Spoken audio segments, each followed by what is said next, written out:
আপনি তো মনে হয় রতনের আম্মা। হ্যাঁ, আমি রতনের মা। রতন কনস্ট্রাকশনের কাজে বিদেশে 14 তলা থেকে পড়ে ওর দেহ ছিন্ন ভিন্ন হয়ে গেছে। আমি বিশ্বাস করি না, আমার পোলা আমার জায়গা দেখতে পারে না।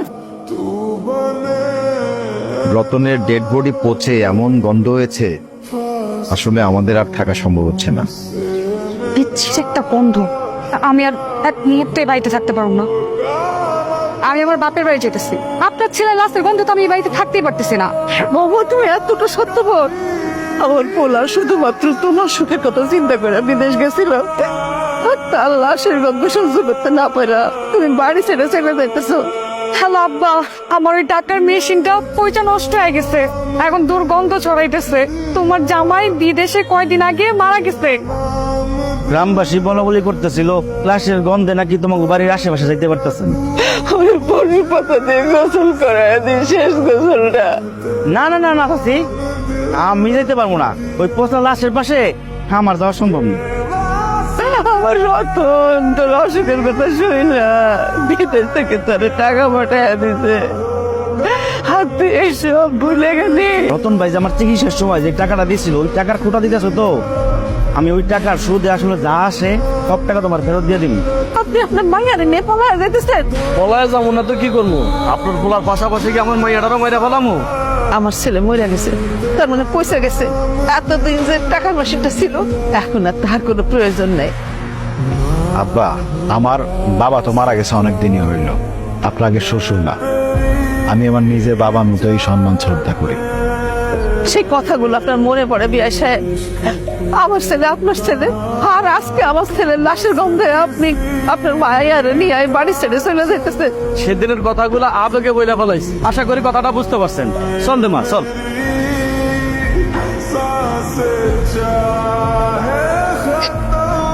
আসসালামু আলাইকুম। আপনি আমি আপনাকে পাশের উপজেলার একটা মসজিদের ইমাম হুজুর। আপনাকে বাড়িতে কে মারা গেছে? আমার ছেলে মারা গেছে। আপনার ছেলেটা বিদেশ থাকে? আমার সেই ছেলেটাই মারা গেছে ইমাম সাহেব। ওর লাশের গন্ধে ওর বন্ধু বান্ধব আত্মীয় স্বজন গ্রামের মানুষ সবাই চলে গেছে, এমনকি তার বউ পর্যন্ত চলে গেছে। আমি তো কোনো পচা গন্ধ পাইতেছি না, আমি পাইতেছি সুগন্ধ। আর এরকম সুগন্ধ আমি আমার জীবনে কোনোদিন পাই নাই, বিশ্বাস করেন। আপনার ছেলের লাশের থেকে কোনো দুর্গন্ধ বাইরিতেছে না।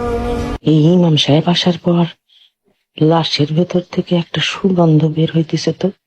ইমাম সাহেব, আপনি কি আগে থেকে আমার ছেলেরে চিনতেন? আপনার ছেলের আমি আগে থেকেই চিনতাম, আর আপনার ছেলে বিদেশ যাওয়ার পরে আপনার ছেলের সাথে আমার নিয়মিত কথা হইত। বিদেশ যাওয়ার জন্য এতগুলো টাকা হারাই ফেলাই না। আরে এটা তো আমার ব্যাগ, আপনি কোথায় পেলে? আমি জেলা শহর থেকে আসার সময় বাসে বা কোথায় রেখে এসছি আমি নিজেই ভুলে গেছি। মানে ব্যাগটা হারাই গেছিল। আপনার কাছে ব্যাগটা আমার? জি, এটা আপনারই ব্যাগ। তবে ব্যাগের ভিতরে যে পাসপোর্ট আর ভোটার আইডি কার্ড ছিল, সেখান থেকে আপনার বাড়ির ঠিকানা নিয়ে তারপর আপনার বাড়ি খুঁজে বাইরে ফিরে চলে আসছে। আপনার টাকা আবার আপনি ফিরে পাইছেন। আপনার ছেলে বিদেশ যাওয়ার পরে আমার সাথে নিয়মিত যোগাযোগ রাখতো, সবসময় আমার খোঁজ খবর নিত। একদিন আমি আমার ছেলে মেরে পেট পুরায় খাওয়াইতে পারতাম না। আপনার ছেলে কি করতো জানেন? প্রত্যেক মাসে মাসে আমার টাকা পাঠাই, আমি নিতে চাইতাম না, কিন্তু আমার কইতো এটা আমার ভাতিজা আর ভাতিজির জন্য, আপনি না করতে পারবেন না। এখন আমি আমার ছেলে মেয়ে সংসার নিয়ে অনেক ভালো আছি। তো সব সময় ফোন করে আবার খোঁজ খবর নিত, আমার পরিবারের খোঁজ খবর নিত। কিন্তু হঠাৎ করে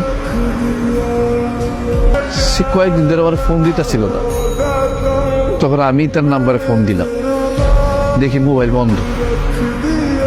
তখনই না আমার মনের ভিতরে জানি কেমন লাগতেছিল, তাই আমি দৌড়ে চলে আসলাম খোঁজ নিতে। আইসা দেখি আমার মন কিন্তু বলতেছিল কোনো না কোনো মানুষ আমার ছেলেরে দাফন করার জন্য আসবে। আপনি আইছেন আমার পোলারে শেষ গোসল করানোর জন্য।